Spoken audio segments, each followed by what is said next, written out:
और भरोसे के लिए शुक्रिया।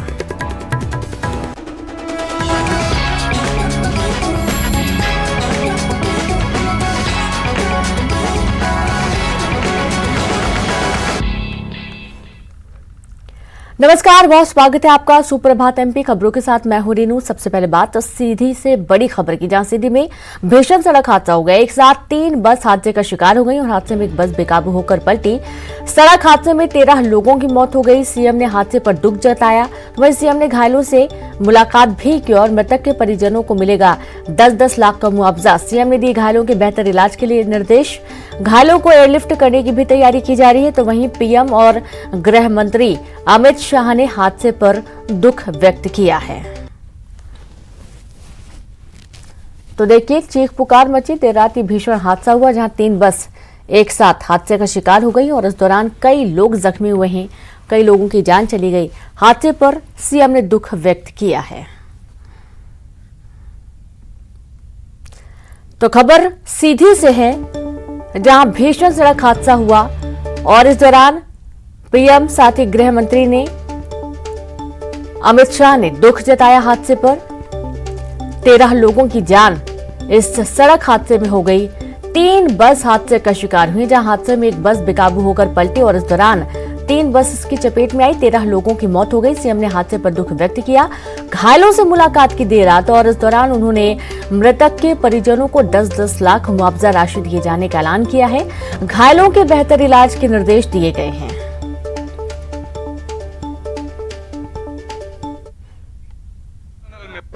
अनकंट्रोल्ड हो गया और 3 बसें जो सड़क के किनारे खड़ी थी उनसे जाके टकराया। स्पीड में टकराया होगा, इसलिए एक बस एक दिशा में पलट गई, दूसरी बस दूसरी दिशा में पलटी और उनमें जो सवार लोग थे, भाई बहन थे, वो दुर्घटना का शिकार हो गए। अब यहाँ अस्पताल में 39 लोग भर्ती हैं। मैं घटना स्थल भी हम लोग गए थे। अभी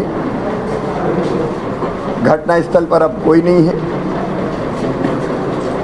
सारे लोग यहाँ अस्पताल भेजे गए हैं। यहाँ जो 39 लोग हैं उनमें से जो अभी डॉक्टर्स ने बताया वो खतरे के बाहर हैं, कुछ गंभीर हैं तो आईसीयू में हैं, चोटें हैं लेकिन अभी खतरे के बाहर हैं, कुछ साधारण घायल हैं और दुर्भाग्य से कुछ साथी यहाँ जो मुझे बताए 4 बच नहीं पाए। घटना हृदय विदारक है। हमारी पहली प्राथमिकता है कि हम घायलों के उचित इलाज की व्यवस्था करें। यहाँ डॉक्टर्स से जो चर्चा हुई है उसके हिसाब से बेहतर इलाज के सारे प्रबंध उन्होंने किए हैं। फिर भी डॉक्टर के साथ अलग से बैठक करके हमने ये कहा है कि जरा भी अगर लगता है कि कहीं और ले जाना चाहिए, एयरलिफ्ट करके भी ले जाना चाहिए एयर एम्बुलेंस से, तो हम ले जाने में देर नहीं करेंगे। जो बेहतर से बेहतर इलाज होगा वो उपलब्ध करवाने का काम करेंगे। इस दुर्भाग्यपूर्ण दुर्घटना में हमारे जो साथी नहीं रहे उनके परिजनों को 10 लाख रुपए की राहत राशि दी जाएगी। बहुत दुखद और दर्दनाक हादसा हुआ है, लेकिन उनमें से 33 लोगों को जो यहाँ पे लाया गया है उसमें से 4 को तो नहीं बचाया जा सका, लेकिन बाकी जो 29 हैं उनका इलाज यहाँ पर हो रहा है। उसमें से 8 आईसीयू में हैं और जो 16 हैं जिनको हड्डी और छोटी चोटें लगी हैं वो ट्राइएज में हैं और 2 कैजुअल्टी में हैं। 5 लोग आईसीयू में हैं, लेकिन जो आईसीयू में हैं और जो यहाँ पर रहें वो सब खतरे से बाहर हैं। डॉक्टर्स पूरी ताकत से लगे हुए हैं, पैरामेडिकल स्टाफ उनका पूरा ट्रीटमेंट जो बेस्ट पॉसिबल हो सकता है किया जा रहा है। और ऐसा पूरी उम्मीद है कि जो बाकी है 29 सभी को बचा लिया जाएगा। जो मेरे पीछे बस है उसके तस्वीरों के मार्फत देखा जा सकता है कि परखच्चे उड़ गए हैं और यह हादसा कितना भयावह था। इसके ठीक आगे एक ट्रक है और यह तस्वीर देख के समझा जा सकता है कि आखिरकार इस बस को अब यहाँ से नीचे की ओर फेंक दिया गया है और सड़क से बस को हटा दिया गया है। इसके ठीक बगल में एक कार खड़ी है, वह भी इस हादसे का शिकार हुई है। मेरे पीछे देखा जा सकता है किस तरीके से यह बस है, ये कार है और इस कार के ठीक बगल में बस है, दूसरी बस है। तो यह बस भी हादसे का शिकार हुई है, एक कार भी हादसे का शिकार हुआ है। इसके ठीक पीछे ट्रक है और एक ट्रक वह भी हादसे का शिकार हो गया है। इस हरीश द्विवेदी, न्यूज़ 18 सीधी मध्य प्रदेश। वहीं केंद्रीय गृह मंत्री अमित शाह ने किया ट्वीट, सीधी सड़क हादसे पर दुख जताया। सड़क हादसा अत्यंत दुखद, अमित शाह ने लिखा। परिजनों के लिए जताई संवेदना, इधर उन्हें दुख सहने की शक्ति दे और ईश्वर उन्हें दुख सहने की शक्ति दे। घायलों का इलाज कराया जा रहा है, घायलों के जल्द स्वस्थ होने की कामना की।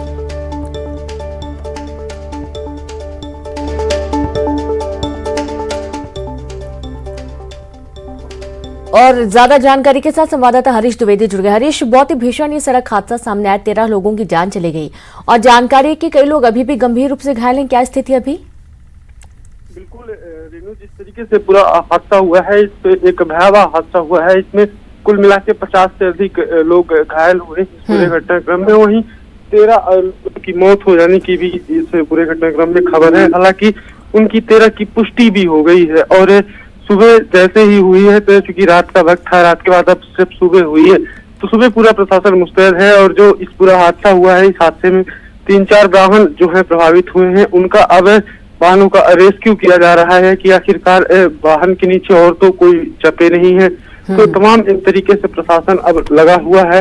हालांकि इस हादसे की जो वजह निकल कर सामने आ रही है, तो तेज रफ्तार बताया जा रहा है। एक ट्रक था जिसका नियंत्रण खो गया था और ट्रक का नियंत्रण खो जाने की वजह से ट्रक जो है तो पहले एक कार से भिड़ा है, फिर बस से भिड़ा है, फिर दूसरी बस से भिड़ा है और फिर तीसरी बस से भिड़ा है।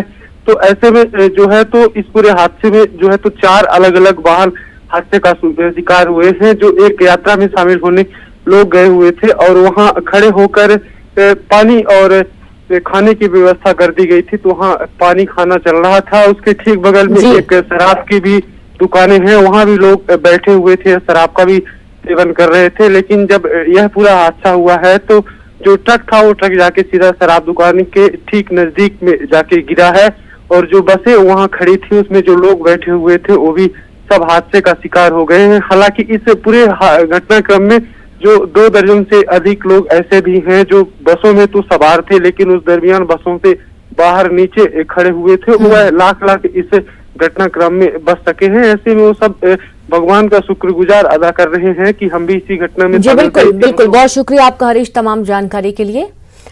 तो 50 से ज्यादा लोग जख्मी हुए हैं, कई गंभीर रूप से घायल हैं जिन्हें अस्पताल भर्ती किया गया है, कई लोग को एयरलिफ्ट किए जाने की बात कही गई और मृतक के परिजनों को मुख्यमंत्री ने सहायता के तौर पर 10-10 लाख रुपए दिए जाने का ऐलान किया है।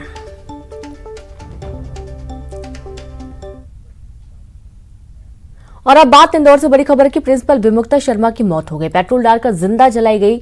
बीएम कॉलेज ऑफ फार्मेसी के प्रिंसिपल प्रोफेसर विमुक्ता शर्मा की मौत हुई और इलाज के दौरान सुबह 4 बजे उन्होंने दम तोड़ा। बीते 5 दिनों से निजी अस्पताल में इलाज चल रहा था। कॉलेज के ही छात्र आशुतोष श्रीवास्तव ने विमुक्ता शर्मा पर पेट्रोल डालकर आग लगा दी थी। सिमरोल थाना क्षेत्र का मामला है। आरोपी आशुतोष श्रीवास्तव को पुलिस ने गिरफ्तार कर लिया है।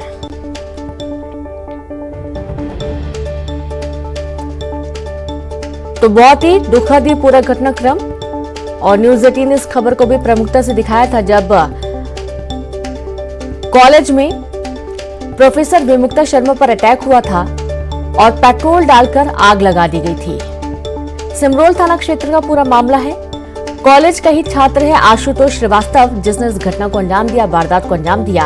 हालांकि पुलिस ने आशुतोष श्रीवास्तव को गिरफ्तार कर लिया है। मामले की जांच चल रही है, कार्रवाई चल रही है। जिंदा जलाई गई बीएम कॉलेज ऑफ फार्मेसी के प्रिंसिपल प्रोफेसर विमुक्ता शर्मा ने सुबह 4 बजे दम तोड़ दिया। पिछले 5 दिनों से इलाज चल रहा था निजी अस्पताल में, लेकिन वो जिंदगी की जंग हार गई। खबर इंदौर से है। प्रिंसिपल विमुक्ता शर्मा की मौत हुई, पेट्रोल डालकर जिंदा जलाई गई। बीएम कॉलेज ऑफ फार्मेसी की प्रिंसिपल प्रोफेसर विमुक्ता शर्मा की मौत हुई। सुबह 4 बजे उन्होंने इलाज के दौरान दम तोड़ दिया। तो बीते 5 दिनों से लगातार इलाज चल रहा था। अस्पताल में भर्ती थी। कॉलेज के छात्र ने अटैक किया था जब विमुक्ता शर्मा पर पेट्रोल डालकर उसने आग लगा दी थी। सिमरोल थाना क्षेत्र का मामला है। आरोपी आशुतोष श्रीवास्तव को पुलिस ने गिरफ्तार कर लिया है। तो अब शिक्षण संस्थान भी सुरक्षित नहीं है। आप देखिए कितना बड़ा घटनाक्रम ये सामने आया है कि कॉलेज की प्रिंसिपल पर ही एक छात्र ने पेट्रोल डालकर आग लगा दी और अब जो प्रिंसिपल है प्रोफेसर विमुक्ता शर्मा, उनकी दर्दनाक मौत हो गई। तो आज सुबह 4 बजे इन्होंने अंतिम सांस ली। पिछले 5 दिनों से ये अस्पताल में भर्ती थी, इलाज चल रहा था और आज सुबह 4 बजे इन्होंने आखिरी सांस ली। तो इंदौर का ये पूरा मामला है और 5 दिन पहले भी आपको एक खबर दिखाई गई थी और तुरंत आनंद फानम में इन्हें अस्पताल भर्ती किया गया था, जहां इलाज किया गया। काफी कोशिश की गई इन्हें बचाने की, लेकिन 5 दिन बाद आज इन्होंने सुबह 4 बजे आखिरी सांस ली। तो काफी बुरी तरीके से जख्मी हो चुकी थी, जल गई थी और बहुत ही गंभीर अवस्था में इन्हें हॉस्पिटल एडमिट किया गया था। निजी अस्पताल में भर्ती थी, इलाज किया जा रहा था और हालांकि पुलिस ने आरोपी आशुतोष श्रीवास्तव को पहले ही गिरफ्तार कर लिया था। अब पूरे मामले की जांच चल रही है। अब जाहिर सी बात है कि जब मृत्यु हुई है तो उसके बाद और कड़े एक्शन लिए जाएंगे, कड़ी धाराएं लगाई जाएंगी और इसके बाद आगे क्या कुछ होगा ये पुलिस के माध्यम से जानकारी मिलेगी। तो अब शिक्षण संस्थानों में भी डर का माहौल पैदा होने लगा है और ज्यादा जानकारी के साथ संवाददाता विकास लाइव जुड़ गए। विकास, बहुत ही डर का माहौल पैदा हो गया शिक्षण संस्थानों में, क्योंकि यदि इस तरीके से अचानक अटैक होता है, जान चली जाती है और इतने विभत्स तरीके से जलने के बाद प्रोफेसर विमुक्ता शर्मा की मौत हो गई। अब पूरा मामला बताएं, क्या विवाद था जिसकी वजह से पूरा घटनाक्रम हुआ, इस वारदात को अंजाम दिया गया?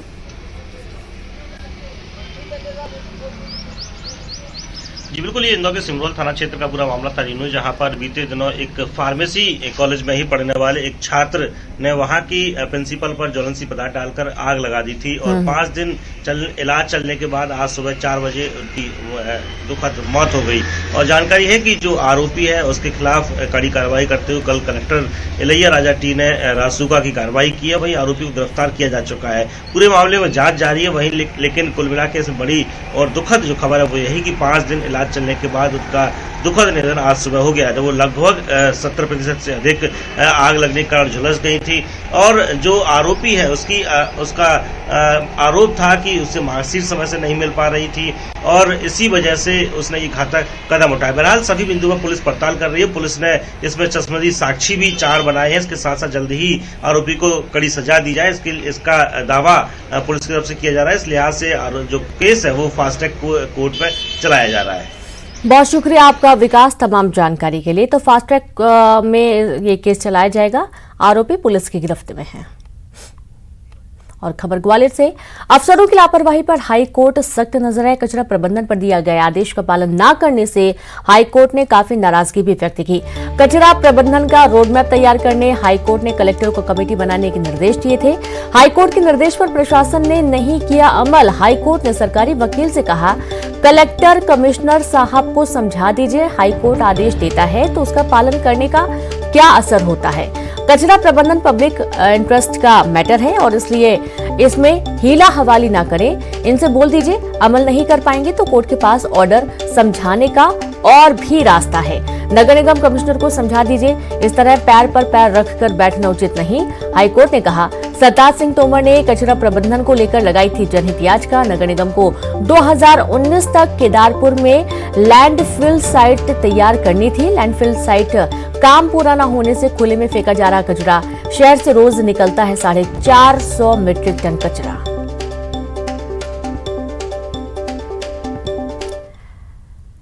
तो देखिए, इस पूरे मामले में हाईकोर्ट ने काफी नाराजगी भी जताई है और अब कचरा प्रबंधन पर दिए गए आदेश का पालन न करने पर हाईकोर्ट ने नाराजगी व्यक्त की। संवाददाता सुशील जुड़ गए। सुशील, कचरा प्रबंधन एक बहुत बड़ी समस्या है और इस पर हाईकोर्ट ने काफी नाराजगी भी व्यक्त की। जो आदेश जारी किया गया था उसका पालन नहीं किया गया। बिल्कुल, देखिए, कचरा प्रबंधन को लेकर एक जनहित याचिका दायर की गई थी जिसमें ये कहा गया था कि जो लैंडफिल साइट तैयार की गई है कचरा निपटान के लिए, उसका सेग्रीगेशन ना होने के चलते वहाँ कचरा खुले में पड़ा हुआ है। रोज शहर से 4.5 लाख मीट्रिक टन कचरा निकल रहा है और इससे कहीं ना कहीं लोगों में बीमारियां फैलने की आशंका। यही वजह है कि इस जनहित याचिका की सुनवाई के बाद हाईकोर्ट ने कलेक्टर को आदेश दिए थे कि वो एक कमेटी बनाए और इसका किस तरह से निपटान होगा उसका एक रोड मैप बनाकर कोर्ट के सामने पेश करे। लेकिन इस आदेश पर अमल नहीं हो पाया। यही वजह है कि जब अगली सुनवाई हुई तो हाईकोर्ट ने कल इस मामले में सख्त नाराजगी जताते हुए सरकारी वकील से कहा कि कलेक्टर और कमिश्नर साहब को अच्छी तरह से समझा दीजिए कि कोर्ट के आदेश का अमल न करने का क्या नतीजा होता है। कोर्ट ने यह भी कहा कि अगर बता दीजिए कि साहब के पास समय नहीं है या वो सुन नहीं रहे हैं तो कोर्ट के पास और भी तरीके हैं उनको बुलाने के और काम कराने के। तो कोर्ट की इस सख्त टिप्पणी से समझा जा सकता है कि कचरा प्रबंधन के इस जनहित याचिका को लेकर, शहर के कचरा प्रबंधन को लेकर हाईकोर्ट कितना गंभीर और सख्त है, लेकिन अधिकारी उतने ही लापरवाह है। जी बिल्कुल, बहुत शुक्रिया आपका सुशील तमाम जानकारी के लिए। तो अधिकारी वाकई में लापरवाह, हालांकि सख्ती के बाद देखना होगा कि अब किस तरीके से काम किया जाता है। खबर भोपाल से, शिवराज कैबिनेट की अहम बैठक जहां मुख्यमंत्री लाडली बहना योजना को मिलेगी मंजूरी। कई अहम प्रस्तावों को लेकर भी चर्चा होगी। तो जो सबसे मुख्य मुद्दा रहेगा वो लाडली बहना योजना रहने वाला है। मुख्यमंत्री लाडली बहना योजना को मंजूरी मिलने के आसार है। कई अहम प्रस्तावों पर भी चर्चा होगी। बड़ी खबर आपको दे रहे हैं भोपाल से, आज शिवराज कैबिनेट की महत्वपूर्ण बैठक होने वाली है। तो इस योजना के अंतर्गत जो लाडली बहना योजना के अंतर्गत जो महिलाएं आएंगी उन्हें लाभ मिलेगा। हर महीने उनके अकाउंट में धनराशि जाएगी और साथ ही कई और भी प्रस्ताव होंगे जिनको लेकर मंथन किया जाएगा। हरी झंडी मिलने की भी संभावना है।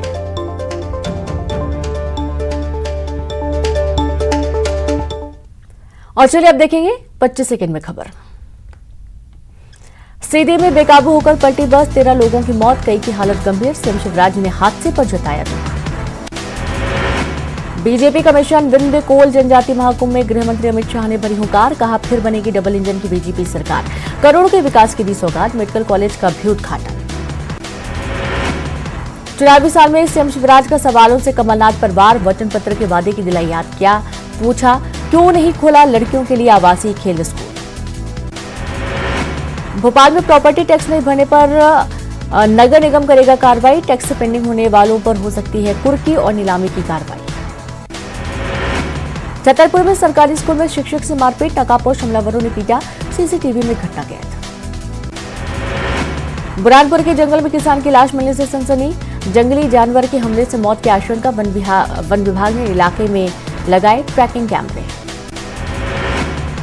इंदौर में पति की काली करतूत, नौकरी में प्रमोशन के लिए पत्नी को बॉस के साथ शारीरिक संबंध बनाने के लिए किया मजबूर, देवर भी रखता था गलत निगाह। सिडनी में रिश्वतखोरी पर लोकायुक्त का शिकंजा, बरघाट सीएमओ रिश्वत लेते गिरफ्तार, भवन अनुज्ञा के नाम पर मांगी थी रिश्वत। श्योपुर में पुलिस ने पीडीएस के चावल से भरे ट्रैक्टर ट्रॉली को किया जब्त, पकड़े गए माल की कीमत करीब 3.5 लाख रुपए। मुखबिर की सूचना पर पुलिस की कार्रवाई। इंदौर में पुलिसकर्मी और बदमाश के बीच बहस का वीडियो वायरल हुआ, वीडियो में पुलिसकर्मी को धमकाता दिखा बदमाश, पुलिस ने कार्रवाई करते बदमाश को किया गिरफ्तार। उज्जैन के थाना जीवाजी जंग इलाके में ज्वेलरी शॉप में चोरी, सेंधमारी कर चोरों ने उड़ाया लाखों का सामान, सबूत मिटाने के लिए चोरों ने सीसीटीवी को भी बनाया निशाना। रायपुर में कांग्रेस का 85वां अधिवेशन, राहुल सोनिया की मौजूदगी में सब्जेक्ट समिति की बैठक जारी, नहीं होगा सीडब्ल्यूसी का चुनाव, खड़गे को सदस्य नॉमिनेट करने का अधिकार। बीजेपी ने कांग्रेस के केंद्रीय नेतृत्व को याद दिलाए, जनता से किए वादे, प्रदेश अध्यक्ष अरुण साहब ने साधा निशाना, कहा 11 लाख गरीब परिवारों को नहीं मिला घर, नेताओं की हो रही हत्या। बिलासपुर में अतिक्रमण हटाने के दौरान नगर निगम कर्मचारियों की गुंडागर्दी, सड़क किनारे दुकान लगाए गए लोगों से की मारपीट, सामान भी सड़क पर फेंका। बलरामपुर में ग्रामीणों ने किया थाना घेराव, हत्या के आरोपियों की गिरफ्तारी की मांग की, पुलिस ने किया वाटर कैनन का इस्तेमाल। जगदलपुर में नशे के सौदागरों पर कसा शिकंजा, गांजा तस्करी करते 3 आरोपी गिरफ्तार, जब्त गांजे की कीमत करीब 6 लाख रुपए। और इसी के साथ इस बुलेटिन में इतना ही। नमस्कार।